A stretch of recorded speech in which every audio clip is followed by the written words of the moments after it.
다시라는 제목으로 나누겠습니다. 2주간 수요일에 행복하셨죠? 예, 별 반응 안 하셔도 속마음은 다 들립니다. 예, 저도 행복했습니다. 그러나 이제 다시 적응하셔야 됩니다. 예, 우리 성도님들께서 간절히 원하시면 목사님께서 한 달에 한 번 수요 설교로 함께 하지 않으실까 기대합니다. 요한복음 10장은 하나님과 하나님 백성의 관계를 목자와 양의 관계로 비유하면서 양의 문이신 예수님, 선한 목자이신 예수님을 증언하는 단락입니다. 앞뒤 문맥을 고려하면 하나의 그림으로 연결되는 걸 관찰할 수 있습니다. 9장에서 예수님은 태어날 때부터 맹인이었던 사람을 보시고선 그의 눈을 밝히시죠. 예수님은 세상의 빛으로서 한 사람을 짓누르고 있던 어둠을 걷어내시고 빛을 주셨습니다. 그러나 이날이 하필 안식일인 게 또 문제가 되었죠. 이번에도 바리새인들이 문제를 삼았고 눈이 밝아진 사람을 취조하여 신문했고 그의 부모까지 소환하여 추궁했습니다. 신문이 진행될수록 이 사람은 점점 예수님을 보는 눈이 열려 예수님은 하나님께로부터 오신 분임을 고백하게 이르죠. 그 결과 어떻게 됩니까? 유대교에서 쫓겨나고 사회적 경제적 기반을 다 잃어버립니다. 새로운 빛은 새로운 그림자를 만들어내는 법입니다. 예수님을 믿고 따르는 일은 모든 것이 이전보다 나아질 것이고 그래서 이제 더는 걱정거리 없는 막연한 낙관론을 긍정하지 않습니다. 그래서 믿음은 빛이신 예수를 따라함으로써 떠안고 감수해야 할 낯선 그림자를 받아들이겠다는 결단 없이 성립하지 않는 것 같습니다. 예수님은 이 사람이 출교당했다는 소식 들으시고는 그를 찾아가 내가 인자를 믿느냐라고 물으시죠. 목자와 양의 관계에서 핵심은 무엇입니까? 양이 목자의 음성을 듣고 반응하는 것입니다. 들음이 있기 위해선 말함이 먼저 있어야 합니다. 유대교에서 쫓겨난 이 사람을 찾아와 말씀하시는 예수님 모습은 마치 목자가 양을 찾아내 그의 이름을 부르시는 것과 비슷하고 내가 믿나이다 라고 반응한 그는 목자의 음성을 듣고 그 음성을 따라가는 양이라 할 수 있습니다. 한편 11장에서 예수님은 병든 나사로의 소식 들으시고는 이틀을 더 유하신 후 나사로가 죽은 후에 찾아오십니다. 그리고는 무덤 앞에서 나사로야 나오라 부르시죠. 이에 죽은 자가 손과 발을 감싸고 있던 천을 두른 채로 나온다고 밝힙니다. 목자이신 예수님은 당신의 양 나사로의 이름을 부르셨고 양은 목자의 음성을 듣자마자 곧 인도함을 받아 나오는 그림처럼 보입니다. 이렇게 10장을 기준으로 놓고 보면 9장과 11장은 목자와 양의 관계를 땅의 현실에서 증명함으로써 예수님이 우리가 따라야 할 유일한 목자이심을 증언합니다.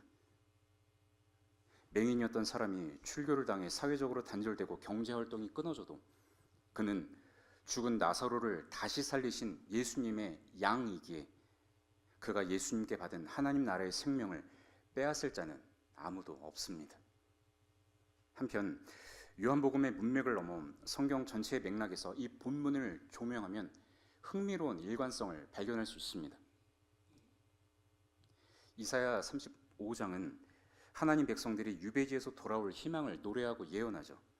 하나님은 제국의 강력한 권세 앞에서 두려워 떨고 겁내는 자들에게 말씀하십니다. 굳세어라 두려워하지 말라. 보라 너희 하나님이 오사 보복하시며 갚아주실 것이라.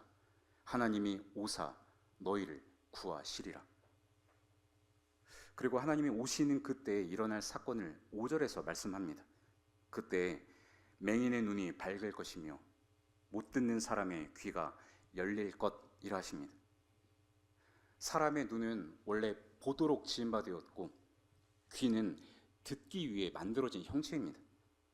하지만 죄로 인해 사망이 들어왔고 사망의 권세는 사람의 눈을 가리고 귀를 어둡게 하는 방식으로 사람을 옥죄어 왔습니다.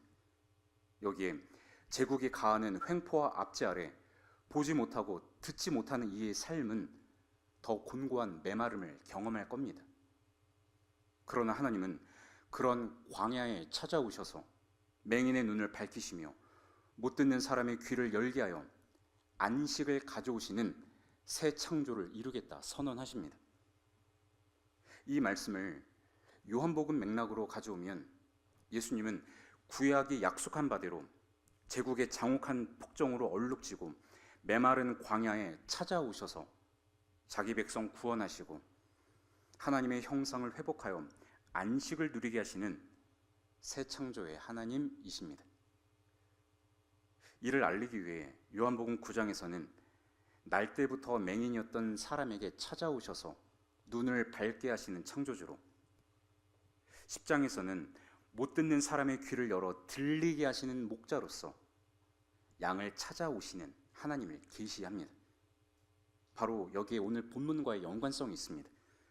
10장의 말씀은 목자의 음성을 알아듣지 못하는 사람들을 전제로 합니다. 그 근거는 오늘 설교의 제목인 다시입니다. 7절을 보십시오. 그러므로 예수께서 다시 말씀하신다고 밝히죠. 6절에 그 이유가 있습니다. 예수님은 목자와 양의 비유로 말씀하셨으나 그들은 예수께서 하신 말씀이 무엇인지 알지 못합니다. 그들이 알아듣지 못하기에 예수님은 이 비유를 풀어서 다시 말씀하시죠. 근데 보십시오. 지금 이 말씀을 듣는 대상자는 누구입니까? 그들입니다. 9장 40절에서 바리새인 중에 예수와 함께 있던 자들입니다. 예수님은 맹인이었던 사람을 치유하신 궁극적 목적을 이렇게 밝히셨습니다. 내가 심판하러 이 세상에 왔으니 보지 못하는 자들은 보게 하고 보는 자들은 맹인이 되게 하려 함이라. 요한복음에서 세상은 하나님을 영접하지 않고 대적하는 세력을 의미합니다. 하나님은 이 세상을 사랑하셨으나 그 사랑은 심판으로 정의를 집행한 후 성취하는 사랑입니다. 이사야 35장에서 하나님이 메시아를 통해 오신다고 말씀하신 것 또한 하나님을 거스르는 제국을 심판하기 위해 오심을 뜻합니다. 예수님의 이 심판은 스스로 본다고 자부하던 교만한 자의 실상을 맹인이라고 판단하는 것으로 집행됩니다. 이에 바리새인 중에 몇 사람이 예수님께 묻습니다. 우리도 맹인입니까? 예수님은 너희가 스스로 본다고 하니 너희 죄가 그대로 있다 말씀하십니다. 그들은 안식일 규정을 따라 하나님의 질서를 잘 알고 있다고 주장했으나 실제로는 하나님 알지 못하고 하나님과 상관없는 자들이라고 판단하신 겁니다. 그리고 나서 10장에서 목자와 양의 비유로 예수께서 어떤 목자이신지를 1절부터 3절까지 밝히셨습니다. 하지만 그들이 알아듣지 못하자 7절부터 18절까지 길게 풀어서 다시 말씀하시죠. 19절은 예수님이 이 말씀을 마치신 후에 그 말씀 때문에 유대인 중에 다시 분쟁이 일어났다고 진술합니다. 목자와 양의 비유는 제자들에게 하신 말씀인 것처럼 들리지만 요한복음 문맥에서 1차 독자는 하나님의 질서를 본다고 하지만 실제로는 보지 못하고 하나님의 뜻을 듣는다 하면서도 알아듣지 못하는 유대인들을 향해 하신 말씀입니다. 이들은 예수님 오해했고 예수님이 드러내시는 창조적 권세를 두려워했고 사람들이 추앙하는 예수님의 영향력을 시기했습니다. 그래서 맹인이었던 사람에게 물었던 내용을 다시 물음으로써 빈틈을 찾아내어 예수님을 유대교 최고 법정에 세우고자 한 자들입니다. 그런데도 예수님은 그들에게 한 번만 말씀하신 걸로 끝내지 않고 다시 말씀하십니다. 그 말씀으로 인해 유대인 중에 다시 분쟁이 일어나고 그 말씀 때문에 당신의 목숨이 위험해질 것을 다 아시면서도 다시 풀어서 말씀하십니다. 이 모습이 제게는 몸으로 이 땅에 오신 예수님의 겸손을 보여주는 메시지처럼 들립니다. 말을 강하게 하는 것과 말 자체가 강한 것은 너무 다릅니다. 옛말에 어떤 속담이 있죠? 목소리 큰 놈이 이긴다는 말이 있었습니다. 하지만 실제는 말 자체에 힘과 권세를 가진 자, 그래서 강한 말을 내는 사람이 이깁니다. 이 시대에 돈이 곧 힘이죠. 돈 가진 자의 말이 강한 것입니다. 강하게 반복하는 말, 그리고 강하면서 반복이 필요 없는 말의 이 대비는 법정에서 볼 수 있습니다. 피고나 원고 측의 법정 대리인이나 검사는 때로 강하게 말을 합니다. 자기 주장을 관철시켜야 하기 때문에 했던 말을 다시 반복하면서 힘주어 강조합니다. 그러나 유독 한 사람 혹은 세 사람은 예외적 상황이 아니고선 세게 말하지 않고 반복하지도 않습니다. 누구지요? 판사입니다. 재판정에서만큼은 절대 권력이기에 강하게 말할 필요 없고 반복할 이유도 없습니다. 그 말 자체에 권세가 있기 때문이고 한 번의 말이 곧 집행을 창조하기 때문입니다. 예수님은 온 세상을 심판하시는 왕으로 오셨습니다.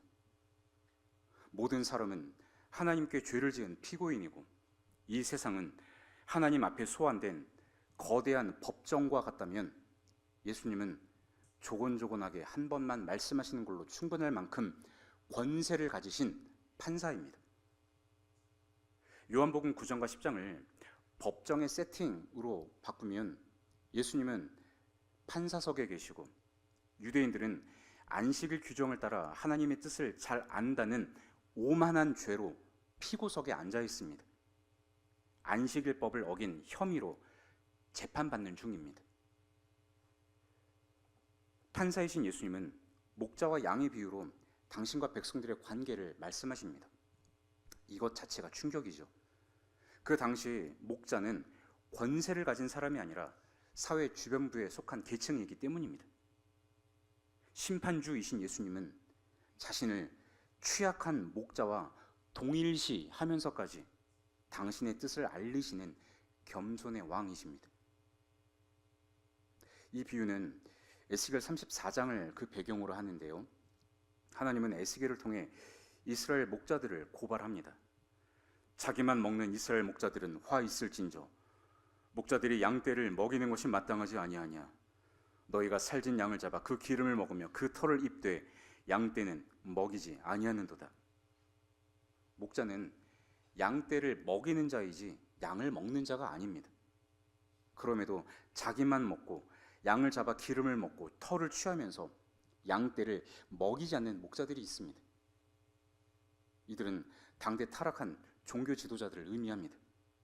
앞서 9장에서 맹인이었던 사람을 신문하고 출교시킨 유대교 당국자들이 바로 이 양떼를 먹이지 않고 오히려 잡아먹는 타락한 목자의 전형이라 할 수 있습니다. 에스겔서는 하나님께서 이런 거짓 목자를 심판하실 것이라 말씀하면서 한 목자를 그들 위에 세워 먹이게 하신다 약속합니다. 그는 내 종 다윗이라 하시죠. 다윗과 같은 왕이 목자로서 올 것을 예언한 겁니다. 예수님은 이 세상을 심판하기 위해 오셨습니다.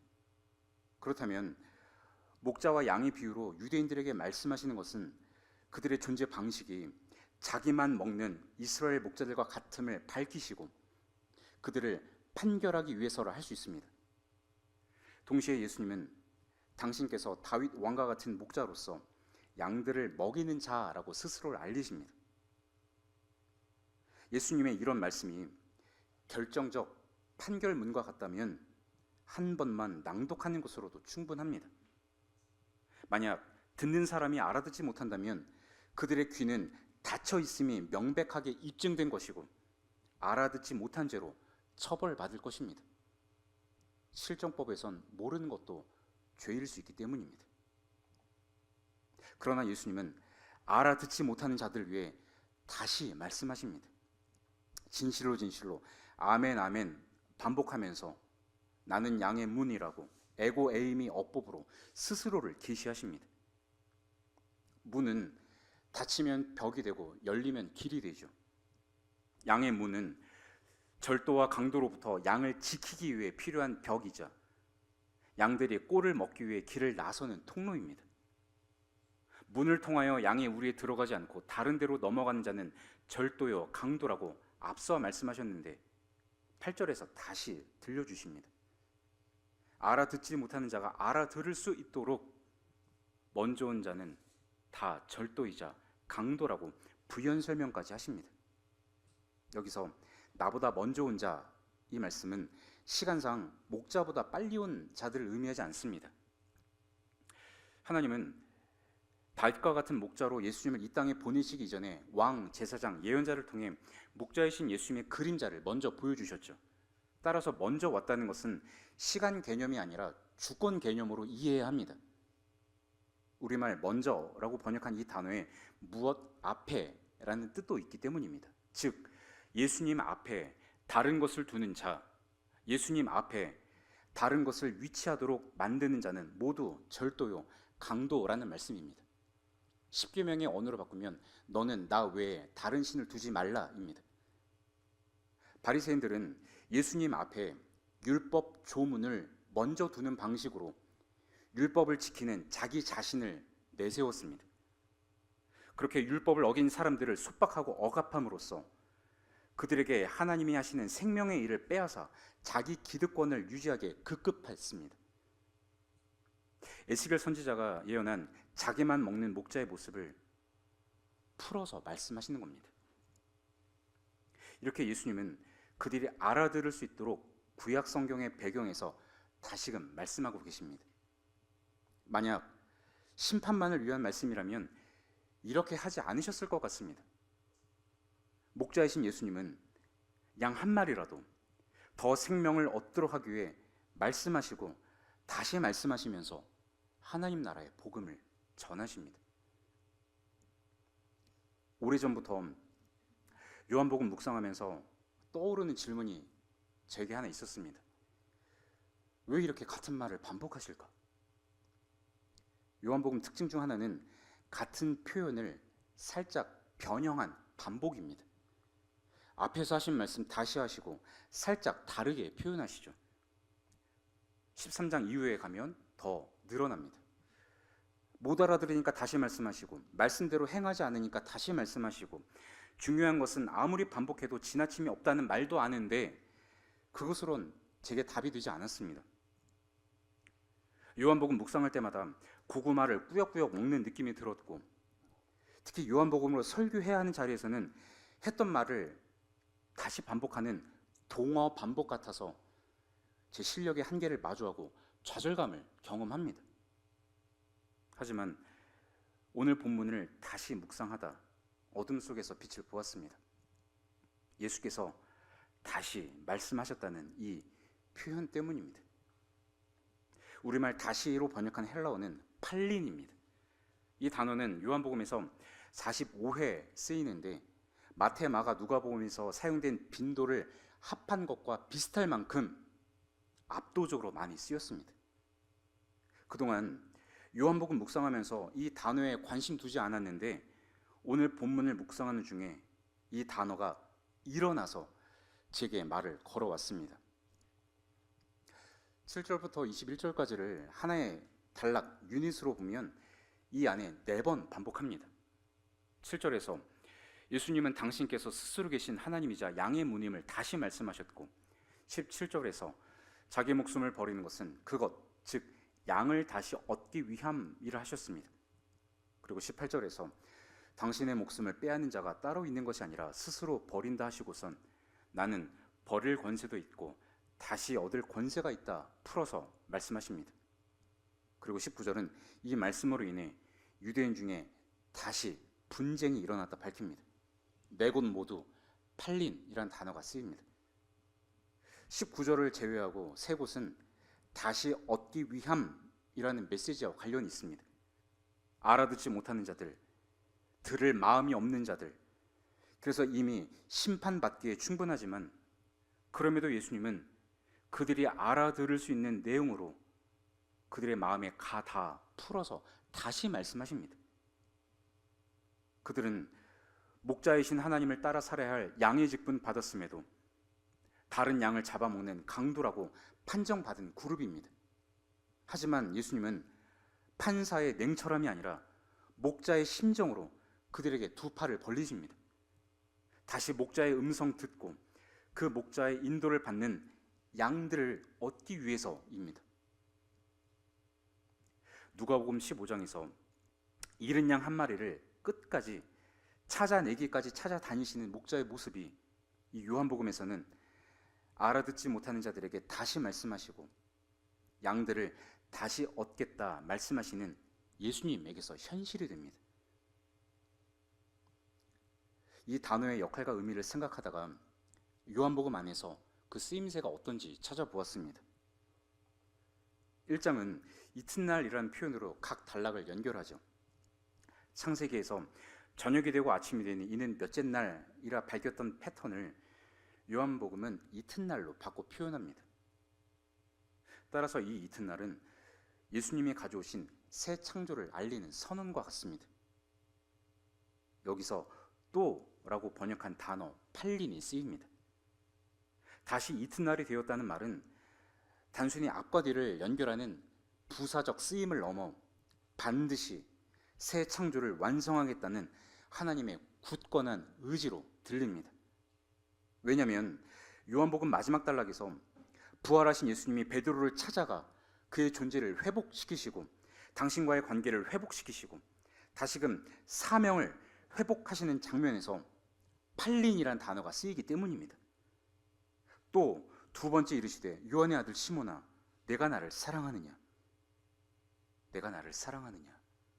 세 번 물으신 것은 예수님을 세 번 부인한 그의 실패를 되울리면서 그를 회복시키는 목자의 음성이라 할 수 있습니다. 목자이신 예수님은 베드로에게 내 양을 치라 말씀하시면서 당신께서 하셨던 목자 일을 베드로에게 맡기고 계십니다. 요한복음을 시작하고 닫는 이 단락에서 팔린이란 단어를 사용한 것, 그리고 중간중간 이 단어를 점점이 새겨놓은 것은 습관이나 우연이 아니라 저자의 의도가 반영된 것이라 생각합니다. 새 창조의 주인이신 예수님은 하나님의 백성인 양에게 끝까지 책임을 다하는 목자이시며 당신을 부인하고 실패한 제자를 회복시켜 하나님 나라의 창조를 반드시 이루시는 신실하신 그리스도이십니다. 이것을 요약하고 압축하여 전하는 메시지가 또 다시로 번역한 이 언어에 담겨 있다고 생각합니다. 유대인들의 살기 어린 위협 속에서도 새 창조 사역을 완수하겠다는 예수님의 진심, 사랑하는 제자들의 반역과 실패에도 불구하고 변하지 않는 새 창조의 의지, 포기하지 않으시는 회복의 목자를 계시하는 말씀이 다시라는 형태로 우리에게 주어진 것입니다. 본문이 무슨 내용을 말하는가 뿐만 아니라 그 내용을 어떤 방식과 어떤 구조로 말씀하시는가도 중요합니다. 마치 요리에서 음식물의 내용도 중요하지만 그것을 어떤 그릇에 담아내는지도 요리사에겐 중요한 과제인 것처럼 말입니다. 음식이 더 돋보이도록 밋밋한 접시가 있는 반면 음식의 향을 손님이 잘 느끼도록 컵의 형태를 띤 그릇을 사용하기도 합니다. 전달하는 내용만큼이나 어떤 구조와 형식을 통해 풀어내는지도 함께 살펴야 합니다. 그 형식과 구조가 내용을 통해 전달하고 싶은 질서와 틀을 시각화해서 보여주기 때문입니다. 요한복음은 예수께서 이 땅에 가져오신 새로운 창조를 증언하기 위해 다시라는 언어를 처음과 마지막 그리고 중간중간에 표지판처럼 놓아 전체를 아우르면서 하나의 축을 형성하고 있다고 생각합니다. 이런 구조를 통해 무엇을 말하고 싶은 걸까요? 아리스토텔레스는 수사학에서 설득의 3요소로 로고스, 에토스, 파토스를 말했습니다. 로고스는 합리적이고 이성적으로 주장을 전개하는 논리, 에토스는 로고스에 해당하는 메시지와 그 메시지를 전하는 메신저의 일관된 도덕성이라 할 수 있습니다. 그리고 여기에 파토스, 즉 정서적 공감과 감정적 호소가 더해져 타인을 설득하는 유용한 도구가 된다고 보았습니다. 요한복음엔 놀랍게도 이 세 가지 요소가 두루두루 담겨 있습니다. 태초에 말씀이 계시니라 시작하는데 그 말씀은 헬라어로 로고스입니다. 우리가 듣고 따라야 할 로고스이신 예수님, 자신의 뜻이 아니라 하나님 아버지의 뜻대로 일관성 있게 행하시는 예수님의 에토스, 그리고 사람들의 아픔과 절망을 공감하시면서도 창조의 목적을 반드시 이루겠다는 예수님의 파토스를 전하는 복음서가 바로 요한복음입니다. 요한복음을 묵상하면서 우리가 들어야 할 것은 말씀의 내용뿐만 아니라 다시라는 형식으로 전하는 예수님의 파토스입니다. 예수님은 심판하는 왕이면서 동시에 양들을 위해 목숨을 버리는 선한 목자이십니다. 당신의 양을 책임 있게 돌보고 인도하여 하나님의 목적을 이루는 목자이십니다. 선한 목자는 착한 목자가 아니라 하나님의 목적을 이루는 목자입니다. 선하다는 토브이기 때문입니다. 하나님이 지으신 세상을 보시며 좋았다 말씀하신 이유는 하나님이 목적하신 바에 부합하기 때문입니다. 선한 목자는 하나님의 창조 목적을 이루는 목자입니다. 양들을 먹이지 않고 자기 배만 불리는 목자들, 그래서 심판받을 유대인을 위해서도 자세히 풀어 말씀하시고 친절하고 끈기 있게 말씀하여 하나님의 목적을 성취하십니다. 모든 만물이 태초부터 말씀으로 계신 예수님에게 속한 피조물이기 때문이고 한 사람이라도 더 생명을 얻게 하시려는 예수님의 일관된 신실함이고 성실하심입니다. 이런 성실하심을 오늘 본문은 이렇게 묘사합니다. 문이신 예수님을 통해서 들어가면 구원을 받고 들어가며 나오며 꼴을 얻는다 하십니다. 이 표현을 10절에서는 양으로 생명을 얻게 하고 더 풍성히 얻게 하려는 것이라고 설명하시죠. 예수님의 오심은 우리에게 주시기 위해서입니다. 이 예수님의 존재 방식이 얼마나 아름다운지 말하기 위해 저자 요한은 예수님과 도둑을 대비하죠. 도둑은 문을 통과하지 않고 담을 넘어옵니다. 그들의 목적은 도둑질이고 죽이고 멸망시키기 위함입니다. 세 동사는 모두 생명을 소진시키는 개념입니다. 목자에 비해 말끔하고 화려하고 매력적으로 보일지라도 그들의 실상은 생명을 갈취하고 탈취하는 빼앗음입니다. 지금 예수님의 주변에는 제자들도 있기에 이 말씀을 듣고 기록했을 터이지만 1차적으로 예수님은 당신을 둘러싸고 있는 유대인들에게 말씀하고 계십니다. 예수님은 당신을 고발하기 위해 혈안이 되어 있는 자들 앞에서 당신들의 실상이 생명을 빼앗는 도둑과 같다고 고발하십니다. 우리 예수님은 친절하시지만 물렁하고 순한 분은 아닙니다. 늘 언제나 본질을 건드리시며 사람의 존재를 하나님 앞에 세워 깨우는 빛의 사역을 하십니다. 그로 인해 하나님을 모독한다는 오해를 받으시고 목숨이 위태롭게 된다 해도 예수님은 당신의 존재 목적에 충실하게 순종하십니다. 주님의 목적은 사람에게 호감을 얻기 위해서가 아니고 자기 존재 증명이나 탁월성을 전시하기 위함도 아니라 하나님의 백성인 양들에게 생명을 얻게 하는 것에 있기 때문입니다. 성실하신 예수님은 목자와 양의 비유를 써가면서까지 양의 울타리에 문의 자리, 목자의 자리까지 내려가십니다. 그렇게 하면서까지 하나님과의 관계 안으로 다시 들어오라고 초대하십니다. 이를 위해 예수님은 들어가며 나오며 꼴을 얻는다 말씀하십니다.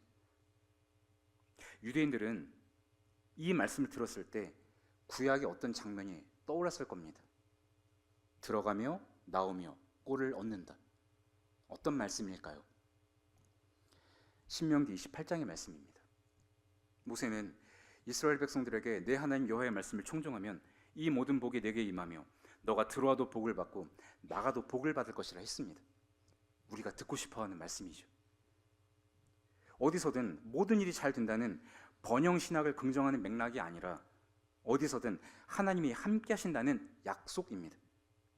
이 약속이 주어진 까닭은 하나님께서 그들과 언약을 맺으셨기 때문입니다. 예수님 앞에 선 유대인들은 들어가며 나오며 꼴을 얻으리라 이 말씀에서 신명기의 말씀이 같이 들렸을 겁니다. 예수님은 지금 도둑질을 일삼는 유대인들을 향해 신명기의 말씀을 울리면서 그들의 존재 방식은 하나님의 언약 백성이라고 알아듣도록 설명하십니다. 그리고 당신께서 유대인들이 듣고 순종해야 할 하나님이신 것을 드러내시며 하나님의 언약은 예수님 안에서 새 언약으로 갱신되고 완성됨을 말씀하십니다. 그리고 이 새 언약이 어떻게 이루어지는지 아래와 같이 말씀하십니다. 나는 선한 목자라. 에고에이미 어법으로 말씀하시죠. 예수님은 스스로 계신 창조주 하나님이시며 하나님의 새 언약은 선한 목자의 방식을 통해 이루어진다는 말씀입니다. 사꾼은 이리가 양을 공격하기 위해 오는 것을 보면 양을 버리고 달아났는데 그 이유는 자기 양이 아니기 때문입니다. 사꾼에겐 합리적 반응입니다. 그러나 선한 목자는 양들을 버리지 않고 오히려 양을 위해 자기 목숨 버립니다. 당신의 목숨을 버리는 방식으로 양들을 얻어 그 양들에게 생명을 얻게 하고 들어와도 나가도 꼴을 얻는 새 언약의 백성으로 만드십니다. 그리고 이 새 언약은 우리에 들지 아니한 다른 양들에게까지 열려있는 광대한 하나님의 품입니다. 이 품의 1차 대상은 이방인이 아니라 이 말씀을 듣는 유대인들입니다. 그들도 내 음성을 듣고 한 무리가 되어 한 목자, 선한 목자의 음성을 듣고 따르는 양이 되도록 예수님은 자신의 목숨을 버리겠다 하십니다. 예수님은 지금 자신의 목숨을 노리고 있는 유대인들에게 그 목숨 버림으로써 바로 그들을 얻어 새 언약 백성으로 만들겠다고 말씀하시는 겁니다. 양들의 완고함과 고집에도 포기하지 않고 양을 얻어 반드시 하나님의 창조의 목적을 완수하겠다는 예수님의 결심이자 열심이고 무엇에도 꺾이지 않는 의지입니다. 이것은 예수님을 이 땅에 보내신 하나님의 마음, 하나님의 파토스입니다. 예수님은 목숨을 버리는 사랑으로 양들을 얻어 선한 목자이신 하나님 아버지께 인도하기에 아버지 하나님의 사랑을 받는다 하십니다. 결국은 이 사랑, 삼위 하나님의 사랑의 파토스가 이 세상을 생명으로 새롭게 하고 충만케 하는 근원입니다. 하지만 이 빛의 사랑은 새로운 그림자를 낳습니다. 예수께서 창조주 하나님으로서 당신을 계시하시고 새 언약의 하나님으로 오셨음을 다시금 선명하게 말씀하시자 이로 인해 유대인 중에 다시 분쟁이 일어납니다. 그가 귀신 들려 미쳤으니 그 말을 들을 필요가 없다는 사람이 있는 반면 한쪽에선 귀신이 맹인의 눈을 뜨게 할 수 있느냐며 이분의 말씀은 귀신 들린 자의 말이 아니라 귀 담아 들여야 할 말이라고 편을 들었습니다.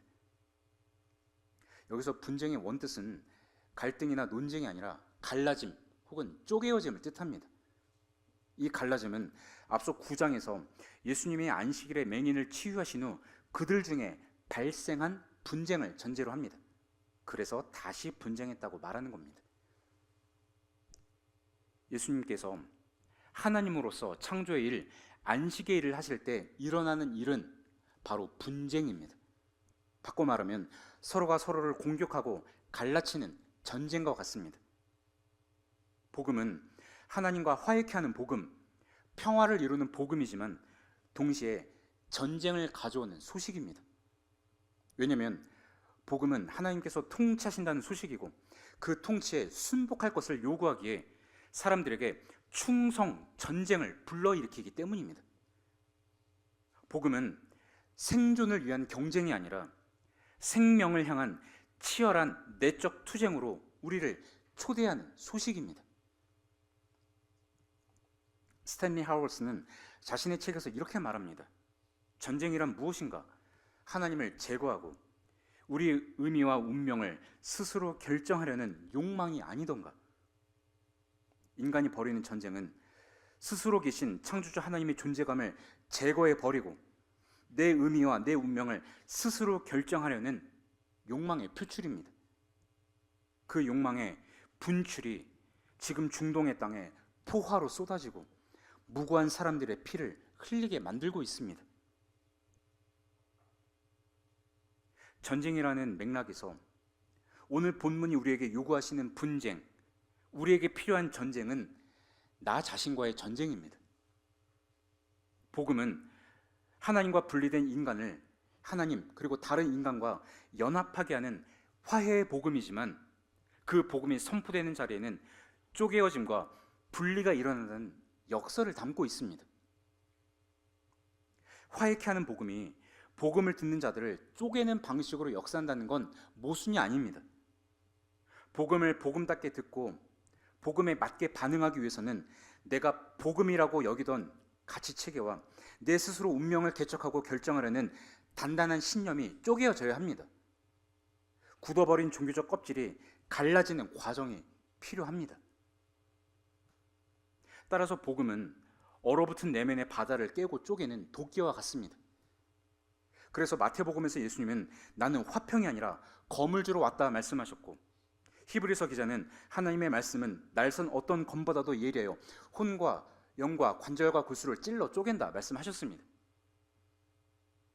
복음을 읽고 들을 때 우리 내면에서 일어나야 하는 사건은 내가 구축해 놓은 나의 단단한 세계, 이 세상이 제안하고 제시하는 매력적인 문화의 가치 체계가 깨져야 합니다. 태초부터 스스로 계신 하나님의 존재감이 내 안에 점점 선명해지고 뚜렷해져야 합니다. 하나님 그분만이 우리의 목자가 되셔야 하고 우리는 양의 문이신 예수님을 통해 하나님께 인도받아야 합니다. 이것을 위해 예수님 이 땅에 오셨고 양의 문이자 선한 목자로서의 목적을 거듭거듭 말씀하셨습니다. 크리스토퍼 라이트는 요한복음에서 베드로를 회복시키신 예수님을 묵상하며 이렇게 요약합니다. 실패는 예견되며 우리가 실패하는 중에도 예수님은 믿을 수 있는 분이십니다.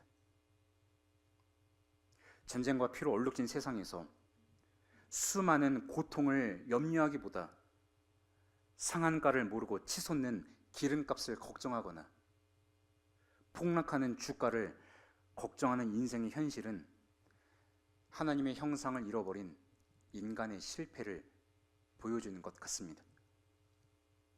아울러 예수님을 따른다고 말하면서도 양처럼 고집이 세서 내가 가고 싶은 길로 가거나 양처럼 근시안적이어서 눈앞에 있는 풀이 독초인지 꿀인지 분간하지도 못하면서 마구 먹으려 한다면 예수님을 오해한 채 실패를 향해 걸어가는 유대인과 우리는 별 다를 바가 없을 것입니다.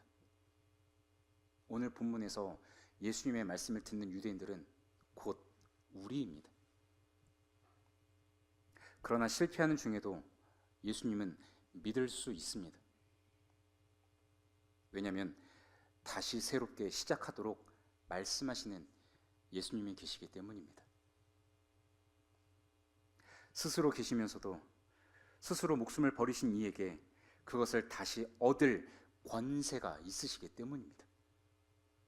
일관성 있고 연속성 있고 끝까지 신실하신 예수님이 만물을 다스리는 권세로 우리를 인도하여 새 언약 백성 만드시고 마침내 이 땅에 평화와 안식을 창조하십니다. 다시 시작하게 하시고 다시 살리시는 예수님, 그분만이 우리의 선한 목자가 되실 수 있습니다. 말씀 맺겠습니다. 요한복음에 흐르는 큰 주제는 믿음입니다. 예수님을 믿으라고 초대하는 증언입니다. 그렇다면 오늘 본문이 우리에게 기대하는 믿음은 무엇일까요? 믿음은 나의 욕망이라는 목자에서 예수님을 목자로 삼은 인생으로 돌아서는 것입니다. 그 믿음은 오늘 여기서 다시 그리스도인답게 시작할 용기, 생존 경쟁을 넘어 다시 생명을 따라 항해하는 모험, 나의 내면과 타협하지 않고 다시 나와 분쟁하는 삶의 문법으로 증명됩니다. 이것이 가능한 이유는 만물을 손에 주신 예수님께서 여전히 고집스럽고 여전히 완고한 양 같은 우리에게 다시 찾아오시고 다시 말씀하시는 사랑으로 일으켜 세우시고 다시 살리시는 성실하심이 오늘도 변함없으시기 때문입니다. 목자이신 예수님 따라가는 믿음의 여정에 다시 새롭게 하시는 하나님의 은혜가 담기기를 간절히 축원드립니다. 우리를 하나님 자녀 삼으시기 위해 당신의 목숨을 십자가에서 버리신 그 예수님의 사랑을 찬미합니다.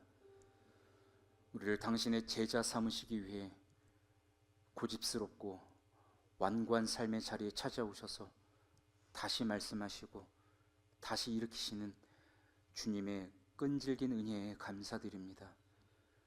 하나님 말씀 배우고 예수님 따라가는 제자라 하면서도 여전히 눈에 보이는 물질에 취약하고 여전히 나의 존재감과 내 영향력이 중요하고 여전히 내 생각에 관철되는 것을 복이라 여기는 근시안적이고 고집스러운 욕망의 늪에서 허덕이고 있다면, 그래서 예수님 뜻을 오해하고 예수님 죽이려는 유대인 같은 삶의 방식, 주님과 나 사이에 끼어 있다면 그 단단한 자아가 갈라지게 하소서.